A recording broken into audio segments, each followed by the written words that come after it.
One of my favorite discussion points is talking with people about whether or not they're setting boundaries in their life and whether or not they're overcommitting themselves. And I'll bet if you think about the times when you've been craziest in your life and meanest to people or upset about things, it's because basically you failed to protect your territory. You got in a place where you felt like you had to say yes to everybody. I don't know if you've ever been a people pleaser. I was a people pleaser early in my career. People would ask me for things. Brendan, I like your book. Could you write an article for this thing and this thing and this thing and this blog and this blog and this blog? Could I interview you for this? Yeah. And everything was yes. And then suddenly I felt one day off path. I was saying yes to everybody's requests, but I wasn't saying yes to what I felt my real purpose was.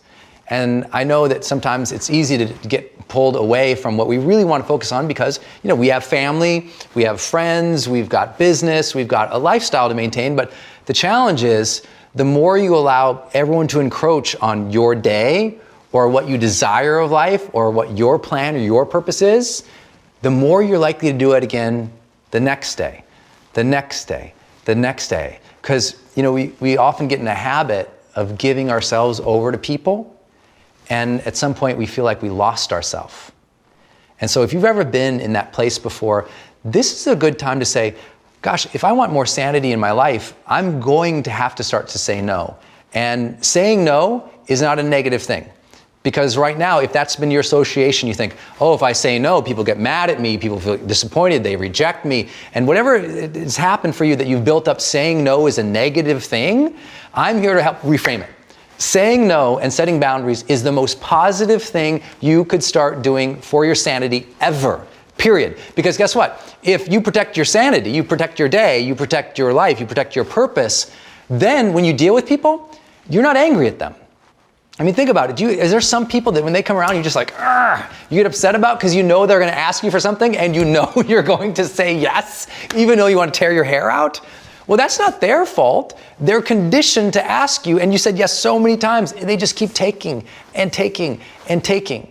And now you probably have some bitterness or anger towards that person. And the only way to get it back, to release that anger, to release that bitterness, is to get your day back, to get your plan back, to get your desires back. I'm not pretending it's easy. I mean, we all struggle with balance. But this struggle that we have that saying no is negative has to be reframed. And here's the thing. If you can learn to say no more often to the wrong things, you'll start feeling better about life and you'll start pursuing the right things. Because a lot of people say, my life feels so derailed, I don't feel like I have anything I want. I often say, do you feel like you're a giving person? And they'll say, well, yeah, I'm a very giving person. I said, do you feel like you've given over your life's agenda to other people? You wake up, you check your inbox and you reply to everybody else, but you never do your work. Or, the kids need all these things and you do all those things, but you forgot that one thing you wanted to do for yourself that day. And you did have time for it, but you just forgot because you're so used to serving. Well, it's time to set some boundaries. And it's vital that you do that for your own sanity, but also for your energy in those relationships. Because what I want for you, and I want for everybody, I want them to feel, when they see somebody, engaged, excited, and relaxed about seeing them, not bitter or upset. So here's how you do it. Setting boundaries. First thing, this is going to be so hard for you, you're just going to start to say no. It's the hardest thing ever. And here's why I tell people this. Just say no. Automatically to almost anything that comes to you. You don't actually have to say no to the person or actually reply no. Just in your mind, when something comes in like that, just go, nope. And then justify, why would you say no? Come up with a reason. Well, I would say no because I have these other things that I want to focus on. If your first answer is no, your logic kicks in. You start building some reasoning about why it makes sense that that should be no. And you should be allowed to do what you do. It's super hard, I know. But if you make that first move, it's a no. Now let me think about why it's a no. And then convince yourself that from now on, you have to persuade yourself into a yes. Not them, you. So if it's a no first, now you got to change your mind. And as you know, changing your mind is sometimes hard. So if your first frame is it's a no, and then you have to explain to yourself why it would be a yes, you start to get an incredible amount of clarity about what is right for you and what is wrong with you. And then from there, it's straight up courage and bravery in protecting your day and your dream and your purpose and your mission and your family and your free time. It's just the bravery of now saying to someone, you know what, I'm sorry I have to pass on that because I know you're just coming to me with this now, but I've actually had other plans that have been laid down long ago. And if I don't follow those, then it's being disrespectful to other people. So I know it feels bad that I have to say no to you now, but otherwise I'm cutting you in front of other people who they're just like you. I love them too. And I can't do that to them. So I have to stick to this, and I apologize, but I have to say no. That's it. Now, the challenge in all of that is you're gonna get pouters, you're gonna get complainers, you're gonna get people who keep pushing and pushing and pushing, and now it's just a question of your character. How much at this point in your life are you going to stick to what you know to be right for yourself? Because sometimes we go through a couple years or a couple decades where we know it's right for ourselves, but we're giving, so we give ourselves over to other people, and we end up in a life that doesn't feel right. And I would just say, if you struggle with saying no for so long, please give yourself that gift. Today is the day you're gonna be comfortable saying no. You've probably seen me online talking about motivation and specifically how to spark it, right? You gotta have that ambition, that dream, that desire, and you have to have that expectancy, that confidence that you can make it happen. But how do you sustain motivation over the long term? Not just spark it so you feel good each morning, but I'm talking about a series of years, right? Have you ever had a period of your life where it just was like years of major progress, major breakthroughs, major kicking butt? What was going on then? And if you've never had it, what's the magical thing that those people have who do have that? Here's what they have. They have the ability to sustain motivation. Now, I've been blessed to spend 20 years studying the science of motivation and high performance. And in that process, I've gotten to work with some of the most well-known celebrities, influencers, politicians, people who are moving the needle of the world forward. And in that process, I've also been able to serve over 1 million online students on this topic. So I know for sure how to help you in this area. To sustain motivation, you have to do two things you probably already know. First, you have to focus. Now, before you turn off the video or go to the next one, listen to this. A lot of people have that initial desire, but they don't look at their goals every single day. They don't revisit every single, let's say, Sunday and say, how did I do this week? How did I do in my health, in my relationships, in my career? How did I do with my finances? How did I do with any other goals that I set up? You have to have that daily discipline to look and focus on what you're doing, and that weekly review. You also have to have the ability to avoid distractions.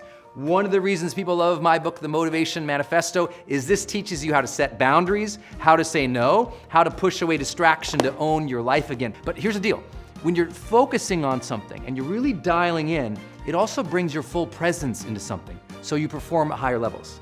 The second thing you need, outside of focus, is sane motivation, is everyday effort. It's the reason you have to set up habits. It's the reason you have to have a daily routine, a morning routine. It's the reason you have to make sure you have a checklist of to-dos each day. I know that sounds so basic, but here's the funny thing. A lot of people think they'll have motivation one day, then they'll put the effort out. It's like motivation first, they think, then effort comes. The motivation inspires the effort, right? It's actually the opposite in the science of motivation. It's with daily effort that motivation comes. I like to tell people this, with momentum comes more motivation. Don't wait for the motivation to go out and take action. Actually, take action first, because just a little bit of progress, a few quick wins, drops dopamine into the brain. We start feeling good and rewarded for our behavior, and suddenly we find ourselves more motivation. So here's the thing. Set 3 goals each day. Knock off each of those 3 goals. If you just did that each and every single day, you'd start feeling more personal power, and you'd start getting ahead. Hey my friends, it's Brendon Burchard. I hope you are having a spectacular day today. I am thrilled to be with you and to really discuss and dive deep into how do you have that comeback story in your life. If you've been down, you've been out, you've been frustrated, you've been challenged, people have been doubting you, you've doubted yourself, you feel like you failed, you feel like you struggled, you feel like you're not breaking through or activating your full potential. Bam!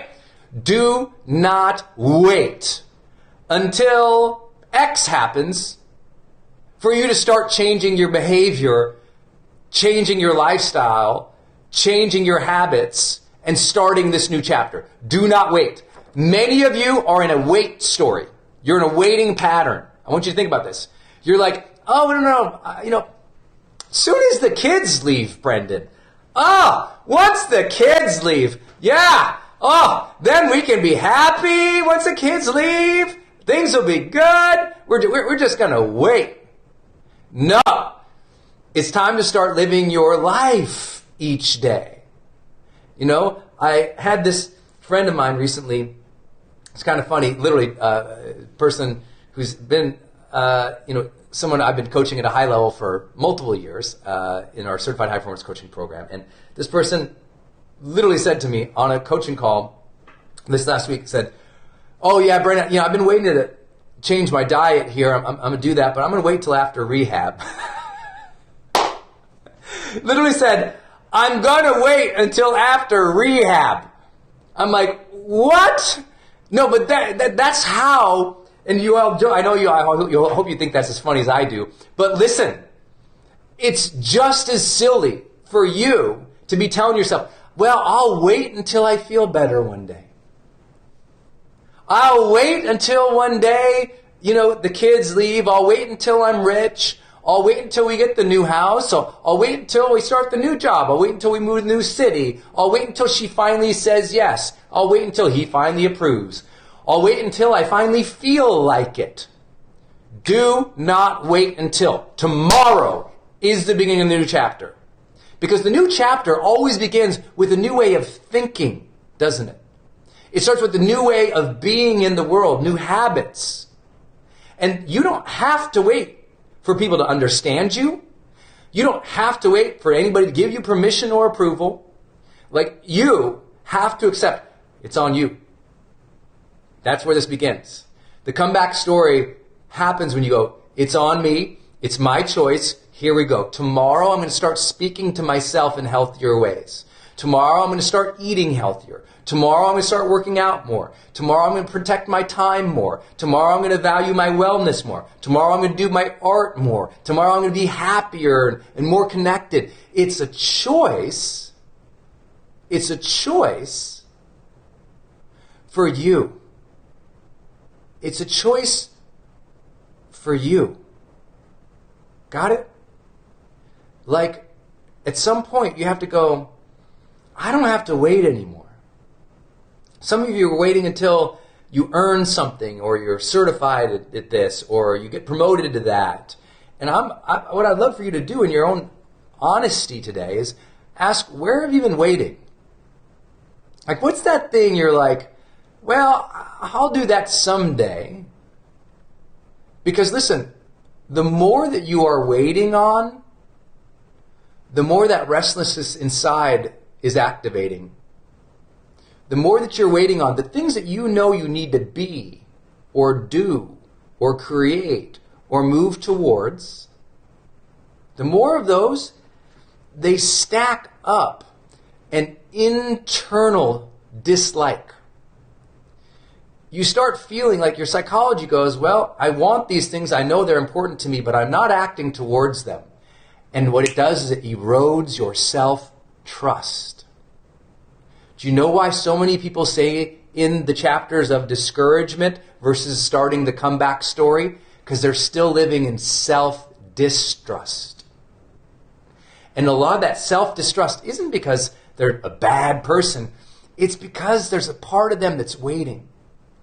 And their mind and their body in the background is saying, hey, Brendan, do these things. And my mind goes, I know those are good things, and those are the right things. But I feel bad about myself today. So instead, I'll go watch 3 seasons of something on Netflix. You know what it is. I know those are the right things to do, or that's the right way for me to behave, but I'm going to wait until she's better. You know what? It is nice to be nice, but I'm not going to be nice because look at her behavior. So I'm going to be an ass just as long as she is. And your back of your mind goes, but that's not congruent with who you are. Why are you acting and behaving to somebody else's level and waiting to be your best self? The reason so many people live in the discouragement story versus the comeback story is because of self-distrust. They're not doing now what they know they can, should. They're not being now who they can and should. They are not moving forward like they know their potential is capable of. And inside, it's just like, it's like every single thing that you're waiting on that you know you should do is one more layer of distrust in your identity. And you stack up enough waitings on somebody, things they know they should do, waiting to live their life, waiting to speak well to themselves, waiting to start the diet or the nutrition plan or the healthy activities, and their brain starts distrusting themselves. Says, you know what, I can't count on you to do the things you know you should do. I hope you guys get what I'm talking about. It's a way of hurting ourselves, is waiting. The longer you wait on the decisions or forging the character that you know you should do, the more hurtful it is to your character and your identity. Now, I know some of you come here for a lot more motivation than that, but I do believe that my role as your virtual coach is sometimes to have you look at yourself and be honest here. It's hard to start your comeback story if you can't trust yourself to wake up tomorrow and do the things you know that are right for your life. That means some of you, you've been waiting to have that difficult conversation with your spouse until never. Some of you have been waiting to ask for that thing you dream of at work until never. Some of you have been waiting to start that business or that new book or that new endeavor until never. Now you tell yourself, no, until you know these things. And what you're telling yourself is, I'm going to wait until all the perfect things completely line up. When it's all perfect, then I'll go. And your brain goes, you are so full of crap. You know you're waiting because you're scared or you're mad at yourself or you don't trust yourself. So what are you doing here, brain? You're lying to yourself, and then your heart, your spirit knows you can't trust yourself, and that's why you're not being more decisive in starting the new story and the new chapter. And listen, I know I'm teasing a little bit here today, and I try to poke fun a little bit, but I spend my life with people who are literally paying $500,000 or more to work with me. And I cannot tell you how many times this is the issue for them. And you would think, oh no, if they can afford that, they must not have this issue. I'm here to tell you, everyone has that issue. The people who I coach on the covers of magazines, my friends, they have this issue. When I was down and out and my worst of myself, I had that issue. I know you all have that issue. We all do things that create self-distrust inside. And so do not wait. Do not wait until the perfect things. So what I'd love for you to do is you got a journal here today. And I hope you have a journal somewhere, a piece of paper, napkin, write it on with lipstick on the floor if you have to, or wherever you got to put it. I don't care where you got to put it, ladies and gentlemen. What I'd love for you to do is write out the do not wait list. Right? Do not wait to say I love you to my spouse, even though you might be in a fight. Do not wait to start writing that book until you're rich and you have all this time. Do not wait to create a better relationship with the kids until they're more mature. Do not wait. Have that do not wait list, because it's a hard one, and I know I can see it. John Baptiste is saying oof, and Kimberly's saying darn it. I can see you guys. I'm here with you. But write out that do not wait list. I was like, do not wait. And it could be simple things, dream things. I literally wrote one time, maybe a couple months ago, I wrote, do not wait to move to the place that you would love to live and create every day. Now I'm in Puerto Rico. Do not wait to get yourself healthier just because, you're busy. Do not wait. I think a do not wait list can be really great. Really great. Really great. Don't wait until everything's perfect, my friend. The new chapter, that's today. Discouragement story, comeback story. comeback story starts with asking, where have I been waiting? Because my body, my mind needs to trust itself. I need to trust myself to take action towards the things that matter the most. That's principle number one. Principle number two. Here we go. We've got to go from victim to role model. The biggest shift in many people's lives, the ultimate comeback story begins with this one. It goes from, you know what? They took advantage of me. This wasn't fair. I don't like them. It was just, terrible. And listen, I am not here to say that what you have been through in your life was not significant, awful, tragic, hard. You know what? I hate when people do that. They try to say, oh no, what you've been through, that's nothing because everyone else went through all these other things. No, I appreciate the perspective, but if you had a hard time in your life, you had a hard time. Maybe you weren't equipped with the coping mechanisms to deal with it, or the maturity, or the support. Maybe somebody really took advantage of you. I get that. Trust me. But I'm here to say there is a mental shift that goes from victimhood to survivorship, but then to being a role model. The greatest comeback stories happen when someone goes, you know what? I need to overcome this because my kids are watching. I need to overcome this because my team's going to see how I deal with this. I need to overcome this because everyone else is expecting me to blame, stop, and freeze. And if I rise up, maybe I can be a story of inspiration for somebody else, even if rising up is so friggin' hard. Even if rising up is so hard, I know that rising up might inspire someone else. Because if you can't inspire yourself for yourself, some of you will do more for other people than you will do for yourselves. Isn't that true? Some of you will do more for yourself for other people than you will do for yourself. So I always tell you, if you are down and out, that's why I always say, ask who needs you on your A game each day. It's a card right next to my computer. Who needs me on my A game today? Because I will do more for other people to serve other people than sometimes I will. I can be very, believe it, people are like, wait, Brendan, did you just say you can be lazy? I'm like, I can totally be lazy.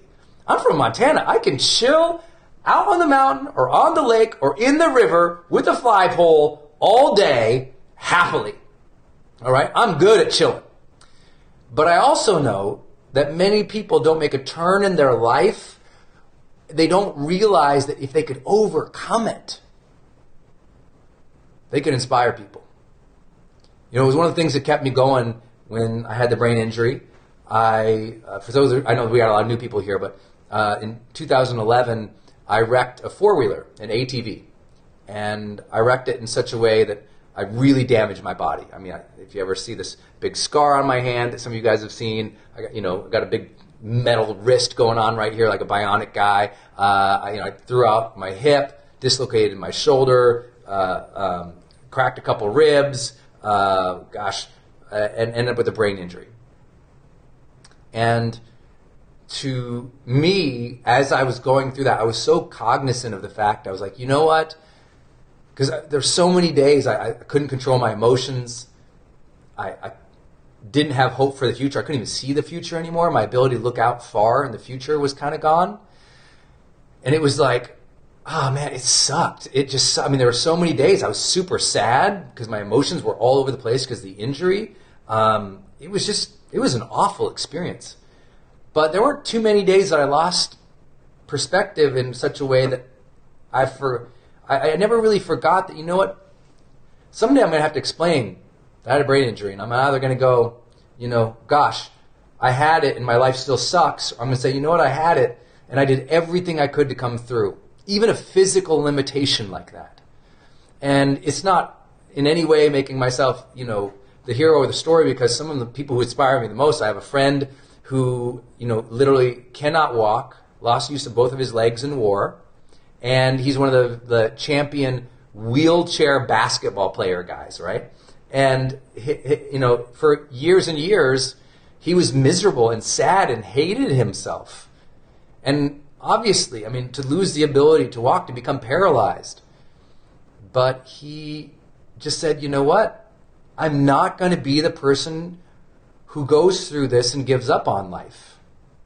I'm going to get the training, the support, and do the work to try to lift myself into something, because it's a choice we get. We're going to give up and check out, or we're going to work hard and rise up. That demarcation line, discouragement to come back. Give up, check out, or like engage, rise up. One thing we know from the world's largest studies of high performers is they always say they're fully engaged in their experience. And I always love that. It's like, because we're either avoiding things or running from things, or we are engaging it and facing it head on. But what lifts us is when we can go, you know what? If I pull through this, man, it's going to be a good story. If I pull through this, man, some people are going to see this and be inspired. If I pull through this, okay, something good is going to happen. You know, I don't pretend that it's easy, but I do pretend to tell you that you got a choice. You're going to stay with this story where you're down and out, people took advantage of you, and you're going to relive this one and play it forever and relive those old chapters over and over, read them over and over and over and over and over again, or you're going to start telling yourself a new story, that you got an opportunity to rise and be the role model for someone who's going through the same thing. I'm not the only one who ever went through a brain injury, so I hope that my efforts to recover, to do the hard work over that 2.5-year period can inspire some people. Say, hey, you know what? Maybe I don't just have to accept where my mind, body, and brain are. I can rehab, I can change. And I've always been inspired by people who did that. I really do believe that. I really do believe that. I will also say that the role model mindset is integral to the highest level of success. Not just the comeback story. Let's go to the end chapters, right? The very end chapters of life. When you look back at life, we know that high performers view themselves as role model. And if you view yourself as a role model, even if today you suck, but you start adopting the role model mindset, like, how would I behave if I was a role model right now? What would I be saying to myself? How would I treat other people? What would I do? Even if when you just are starting or you are down and out, you can step into the role model mindset. Step into the mindset that says, the way I live my life can serve as an example. The way I live my life can serve as an example. The way I live my life can serve as an example. And if I can step into that, then just maybe I'll work a little harder to change. Because you'll do more for other people than sometimes you'll do for yourself.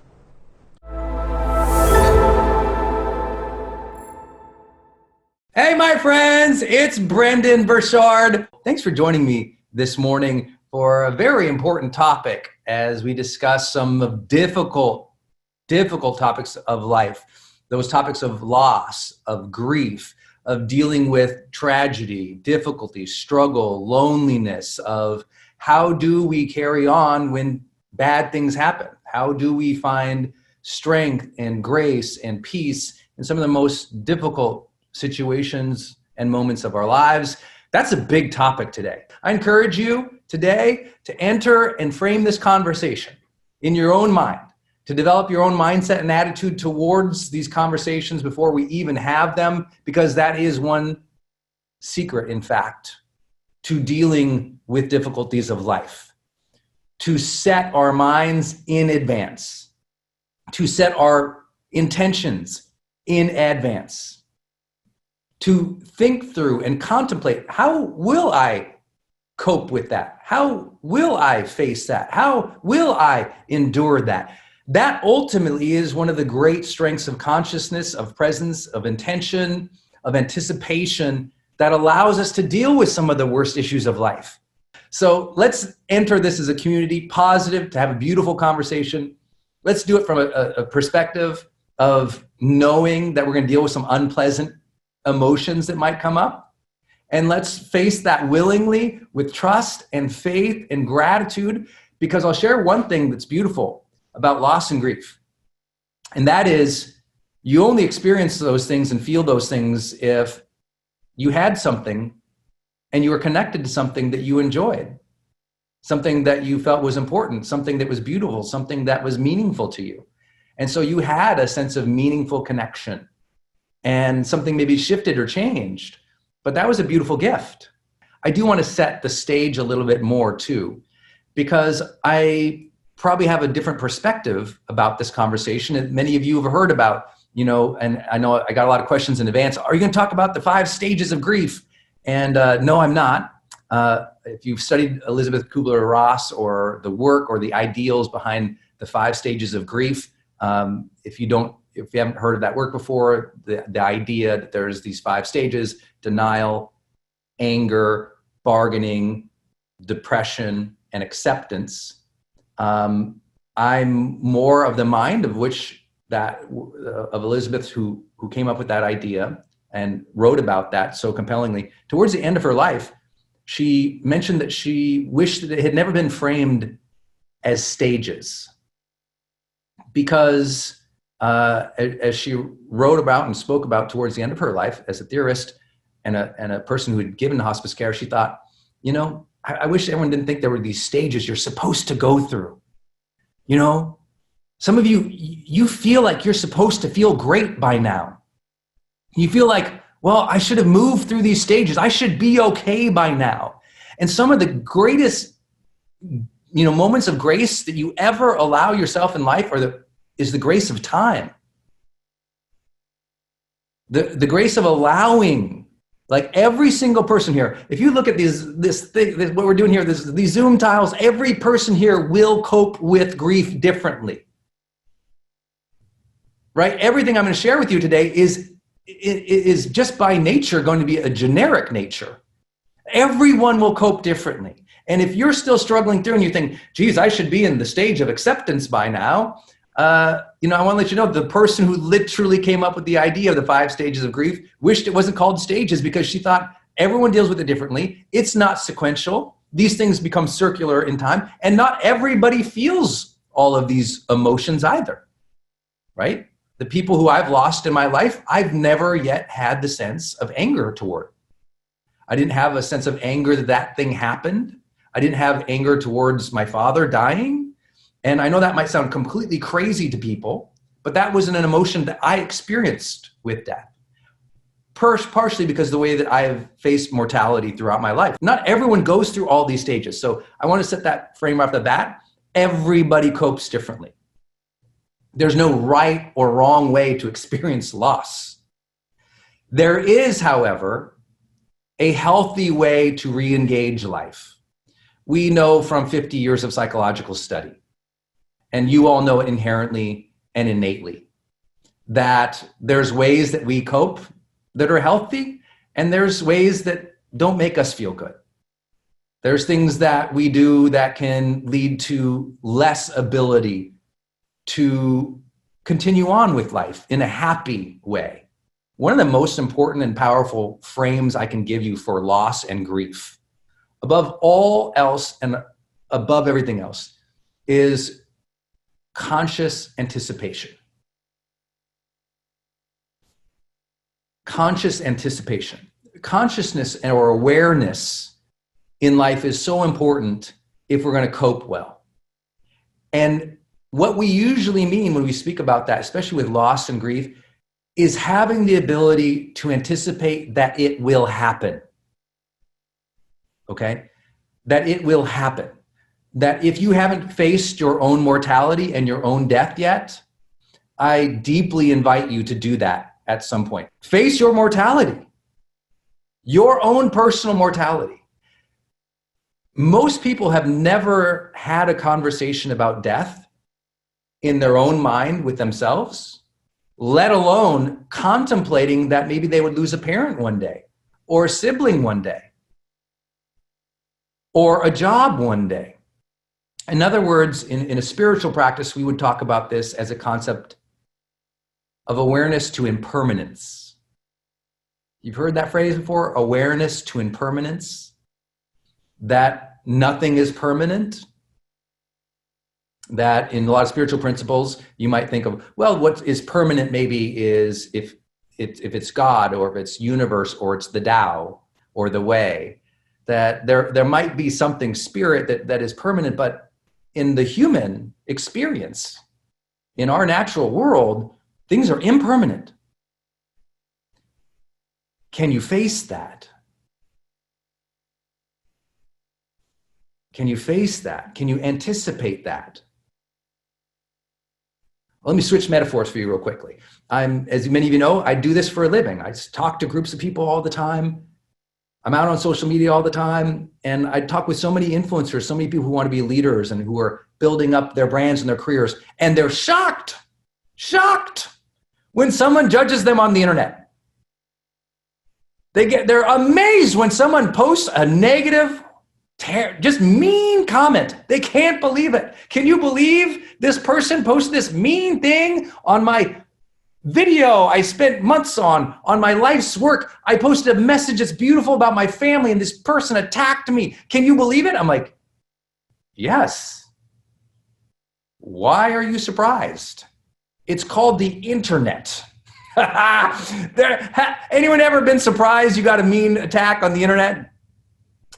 Well, I tell my peers all the time, I'm like, please don't be surprised that that is something that I guarantee that will happen. If you are commuting, if you are driving to work or you are driving somewhere and you are cut off by somebody in traffic and you go into a rage about it, I'm like, you were surprised? And I know these are simple and simplistic and almost silly metaphors here, but I just want to switch your mind into that anticipatory power that we all have. That when we actually anticipate, oh, this is going to happen, we are way more capable of being centered than when we don't anticipate it. I'm not saying there will not be shock. I am not saying there won't be heartache. I am not saying there won't be incredible fear or denial or regret or sadness. But what I'm suggesting to you now is find peace with the inevitable. If we can find peace with the inevitable in advance, we are more able to cope. Switching metaphors again. We have a lot of people in this group here who served in the military before. And as you know, I've been blessed to coach some of the highest level groups in the military across all branches. And the way that they deal with what is about to come, when it is just like one of the most difficult missions or projects or tours of their lifetime, is they rehearse it over and over and over and over again in their mind and in practice and in the field. They get comfortable with what is going to be an uncomfortable, unpleasant, potentially terrorizing situation. I don't pretend that's easy. And that's one reason I love the military, their willingness to do what is incredibly difficult to protect the freedoms that we all enjoy. But I will share, there's some kind of power in that. And I had that. When I was a 19-year-old kid and I had my car accident, it forced me to face death. Any fans here of philosophy? Anyone ever read philosophy? Well, if you've never really gotten into the study of philosophy, I hope you will. And you'll know chapter 1 in all of philosophy, almost across all philosophers in the history of the world, chapter 1, if we could generalize, says you're gonna die. Now let's talk about life. That's like the fundamental of philosophy. So I read so much, I got comfortable with the fact that I was going to lose people and there was going to be loss in life. Anticipation. Now I know this does not sound really motivating, but that's not the point here. The point is to say, can we anticipate it? When I received the call from my dad, letting me know that he had been just diagnosed with acute myeloid leukemia, out of nowhere, he woke up, was lacking some balance as he walked down the hallway. It was Mother's Day of 2009. So he woke up on Mother's Day, didn't feel good. Mom said, "What's wrong with you?" He said, "I don't feel good." He's kind of unbalanced. The weeks before, he's playing golf and racquetball and bowling. He's healthy. All of a sudden, something's wrong. Doesn't get better. They go to the hospital. Within a few hours, he's sitting with 2 doctors who are looking at his blood work and then do some more tests. and they let him know he has 7 days to live. And they say, you have AML, acute myeloid leukemia. There's two types of leukemia. AML is the one that usually takes the person quickly. And they said, you have 7 days. Because what happens is your stem cells, I don't want to go to the whole thing about leukemia, but essentially you're creating blood that's not good, and ultimately it shuts down your organs. I know I could go deeper into that, but those who know what I'm talking about with leukemia, it strikes fast. And so he had 7 days. And as soon as he told me that, I was like, okay. And I was in shock. And I wanted to deny it. And I had fear. And that comes from shock. You know, when you hear news that you didn't anticipate, or something happens you didn't anticipate, you're going to have a shock reaction. And for me, I was shocked about it at first, and those emotions come in. And by the end of the conversation, though, as I felt those emotions come up, I also was releasing them because I'd already contemplated my father's passing years earlier in journaling activities of how I would think of the passing of people.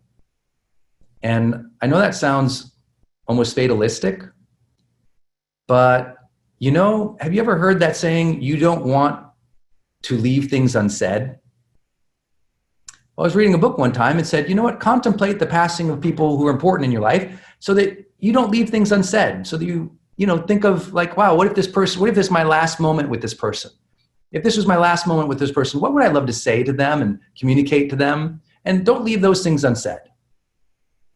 Now, I know that's difficult because all of us have had situations where someone has passed or know someone who's passed and things were unsaid.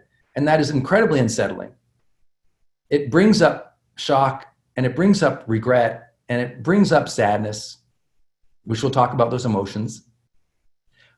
But also in this moment, in the here and now, listen, none of us can take back whatever's happened in our lives, right? Whatever's happened has happened.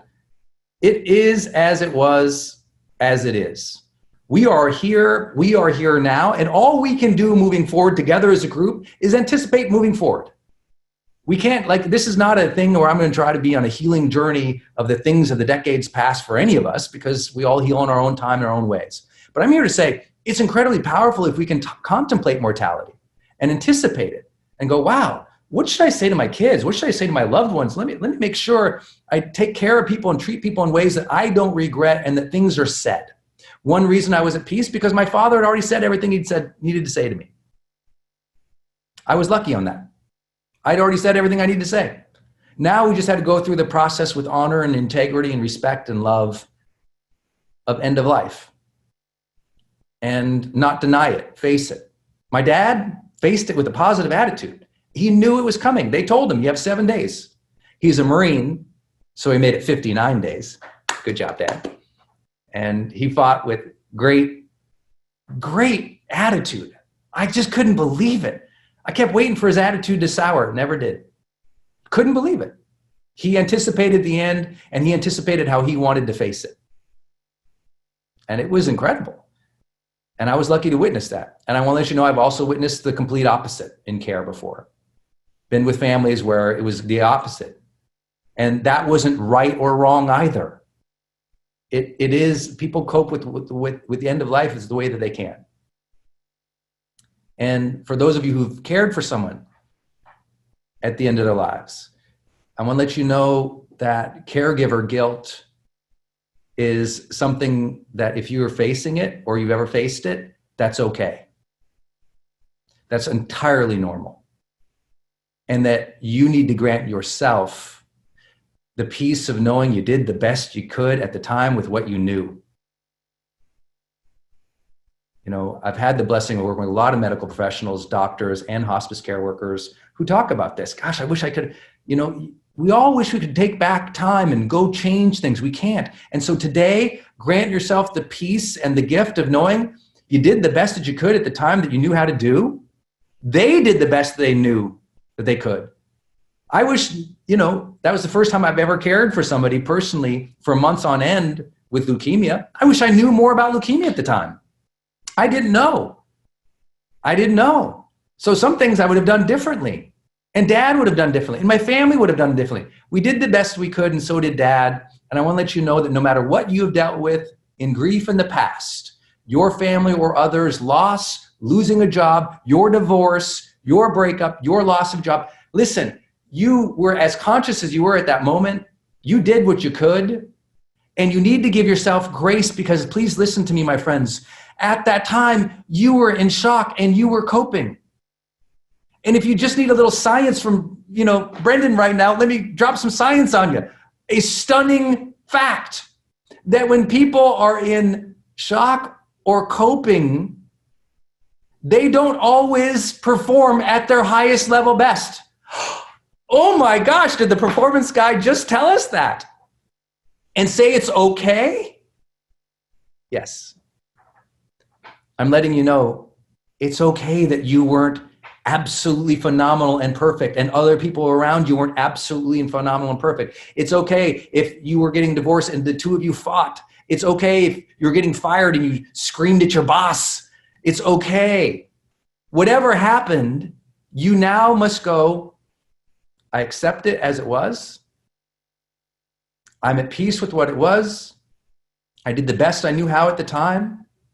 And even if you don't believe you did the best as you could at the time, it doesn't matter, because yesterday's darkness didn't rise with the sun today. You're in a new moment. You're in a new moment. Your cells are new right now. This spirit, this energy, if you take a deep breath in, that air you're breathing, that's fresh. But I want to let you know, we're in the here and now. Take grace and connection with the moment for yourself. We've all had pain. We've all had sadness. We can allow the moment now to refresh us. A moment now to have a new feeling, a new emotion, a new sense about ourselves, a new belief about ourselves, a new faith in ourselves, a new faith in the world right now. This is a new moment, and with new moments, there's second chances. And with new second chances, there's new abilities to begin anew. But even if we don't begin anew, to allow ourselves the peace and the grace of the moment. So important. You know, if you think of like anticipation being something that's really powerful, I also want to share acceptance is really powerful. To accept ourselves as we are now, no matter what has happened to us. To accept life as it is now, even if it's not perfect. To be in a ready state of acceptance is really powerful. To be accepting when your kids act out and they're freaking out and they're angry. To be accepting when your team doesn't get it right. To be accepting when the project falls apart. To be accepting when the video doesn't get the likes you want. Just to be allowing and surrendering to the outcomes of life and face them as they are. Identifying what are the controllable variables here? What's not controllable? And asking for the grace of the wisdom to know the difference between the two. There's a lot of things you can't control. Let them go. The things that you can control, you can only control in this moment. So if you didn't control it right in the past, let it go. It's now uncontrollable. Now, what are the controllable factors? Living in the now will always be the first sort of gate to enter to free yourself from pain. To step back into this moment of now, to accept, to realize this is what is, even if I didn't want it this way, this is what is, and what is here. Okay, now how would I like to interpret it? What would I like to do next? These are the power. You think of if you can anticipate things will happen, and you can accept as is what the world is, while you also accept your power to shift and shape and control and move things around that you can, that's an uncommon perspective to come into things with. To anticipate them and to accept. Those two things are so powerful.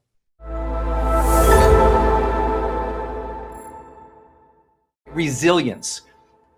If we've ever needed this conversation, it's probably right about now. People have really struggled to move through the dramatic changes we've all been experiencing, not just in the last year, but if you look at just the craziness of the last 5 years or the last 10 years, we've had technical disruptions, economic disruptions, pandemics. We've had, major political shifts around the world. Change is always accelerating. It's compounding each and every single year as the human body is being more connected to one another. It's an incredible challenge at the macro level to deal with all the changes that we face when sometimes it's scary, uncertain, discouraging, frustrating, when you witness hate, when you witness things that just don't vibe with your personal values or your socioeconomic beliefs or even your faith beliefs. All of that can really knock a person down. And resilience is that promise of the human spirit.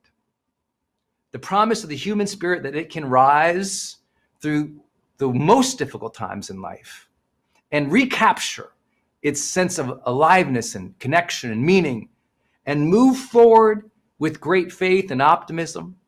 We know these things as we hear about resilience all the time. So today I'm hoping that I can provide a unique perspective on it from my vantage point. I think that a lot of resilience and our ability to do that is stymied or hampered or slowed down by the fact that we get hurt.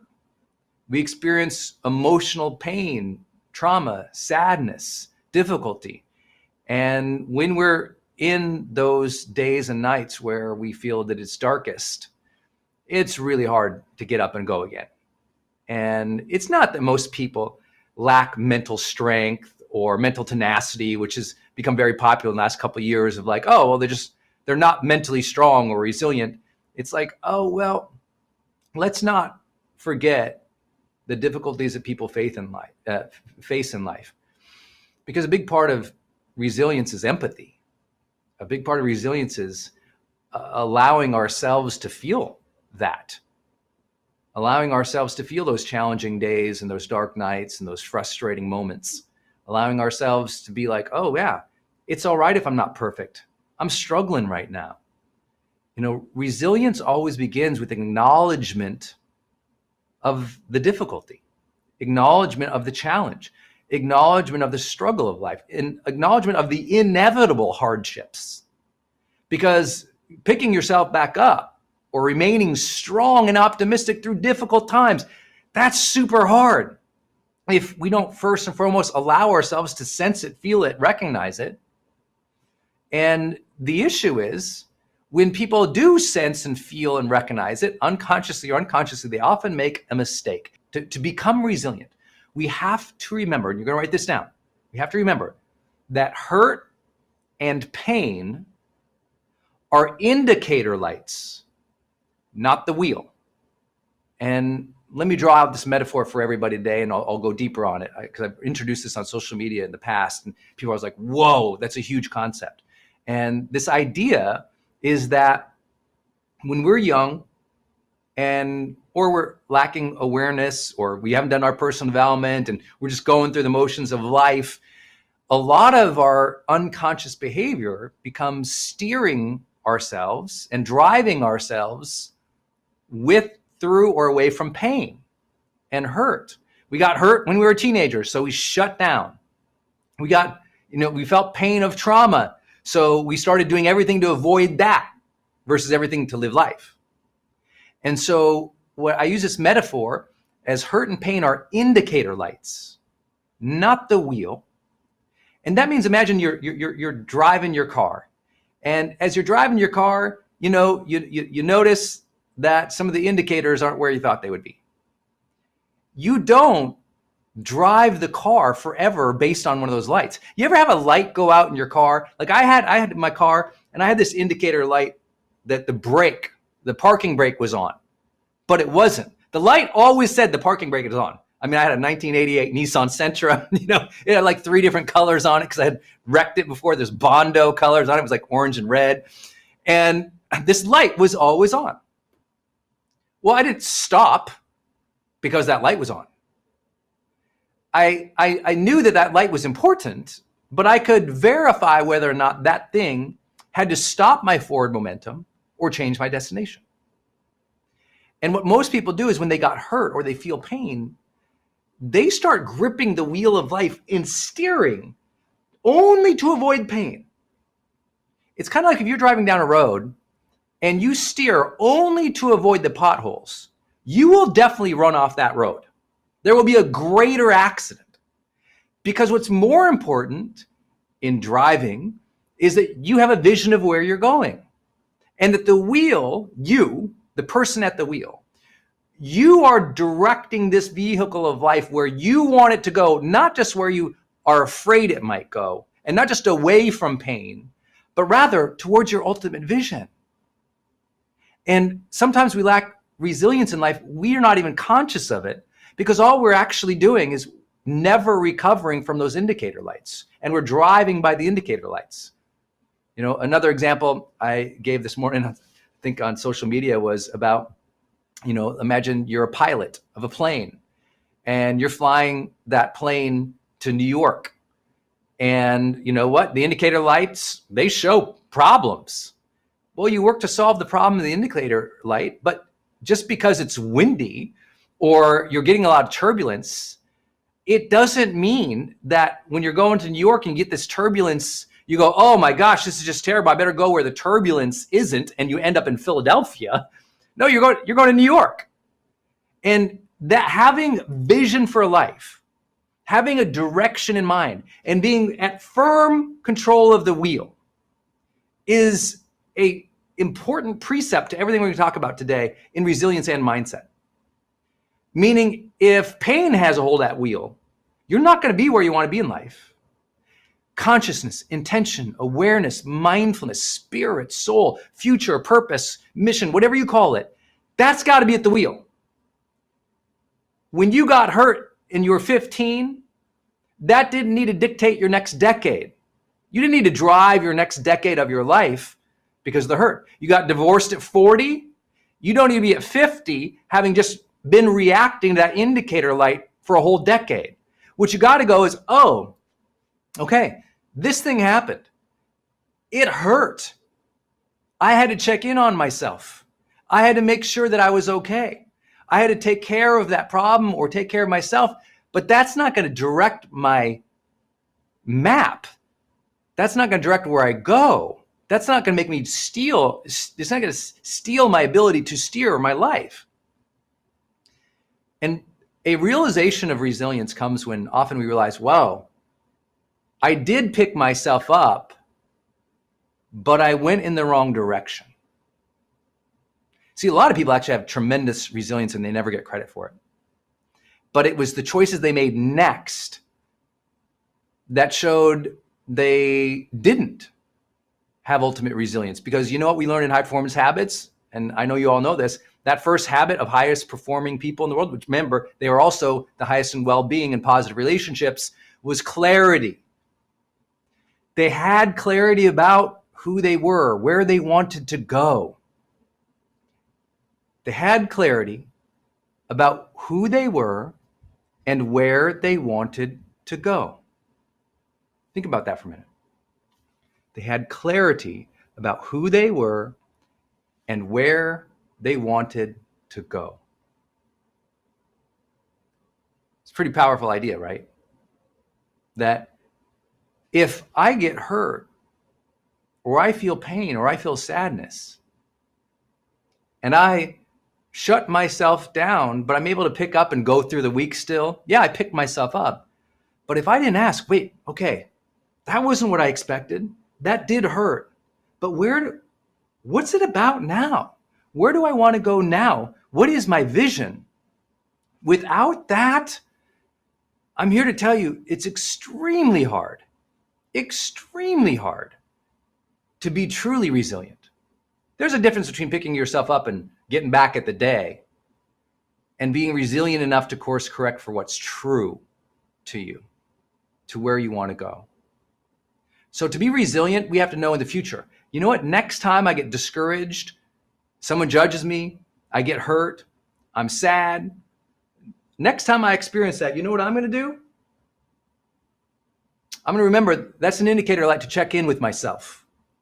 That's an indicator I like to check in, see what's meaningful, see what matters to me, and where I'm going to go now. What's the next right action of integrity for me now? What does my future hold for me now? Not to now grip the wheel and stay or live in the pain or the hurt or direct ourselves only from the pain and the hurt. Because what resilience is the ability no longer to direct ourselves from the discouragement, the hurt, or the pain.